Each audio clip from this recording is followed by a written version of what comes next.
If every symbol that ever touched Greece, Rome, or Masonry was automatically evil, how much of your everyday life would you have to throw away? Look at a courthouse. Tall columns, a triangle roof that looks like a temple. Words like Hall of Justice across the front. Even the language of halls and temples on public buildings often comes from Masonry and older Greek and Roman civic design, not from some secret spiritual portal. Walk across a university campus. You see halls named after donors, Latin mottos on the school seal, Greek letters carved into stone, professors and students in robes and hoods at graduation. All of that is borrowed from European and classical traditions that already borrowed from Greece and Rome.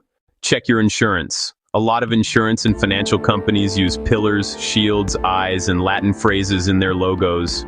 They lean on the same visual language of strength, stability, and wisdom that came out of those ancient worlds. Go to the hospital. The medical symbol on the wall traces back to ancient imagery. Many hospitals and clinics were founded by churches or fraternal groups that also use symbols, rituals, and titles. Sit in church on Sunday. The pastor's robe and stole, the choir's vestments, the sanctuary layout with a center aisle and a raised platform. Those did not fall out of the sky. They carry echoes of temple, synagogue, and even Roman civic design. Here is why that matters. We are surrounded by Greek, Roman, and sometimes Masonic influence in architecture, language, and ceremony. Some founders of universities, hospitals, and even denominations were Masons. Yet most Christians do not look at their diploma, their insurance card, or their doctor's white coat and say, "This is a portal to a secret lodge." In logic, that move has a name. It is called the genetic fallacy. Judging something as evil, not by what it is and what it does today, but only by some piece of its origin story. Now let us talk about our community. Many African American men joined Prince Hall Masonry, not because they were chasing hidden power in the spirit world, but because they were locked out of power in the real world. Prince Hall lodges became a place for strategic networking, business relationships, and simple human dignity. They also provided burial insurance and mutual aid when white insurance companies, especially in the South, refused to sell policies to black families. Fraternal orders stepped in so that a widow was not left alone and a family was not forced to beg for a funeral.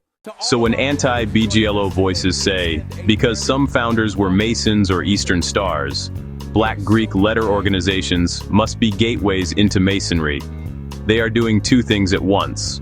They are misusing logic, and they are erasing a survival story of black people who built their own support systems when the wider culture shut them out. If that logic were consistent, then you would also have to say, courthouses are temples, so justice is pagan. Universities use Latin and Greek symbols, so education is a cult. Church robes come from old religious and civic customs, so preaching is compromise. Insurance and medicine use ancient symbols, so your surgery and your life policy are witchcraft. We know that is not how wisdom works. The real questions are these. What do these organizations teach right now? What do they require of members? Can I follow Jesus with a clear conscience inside this space? Do not let sloppy logic steal your peace. Judge by truth. Judge by fruit. Judge by the Lord you serve, not by fear of every column, crest, or robe. If this helped you breathe a little easier, share it with a friend who loves Jesus and loves their letters. And ask them this. Are we going to let fear write our theology, or will we think as carefully as we pray?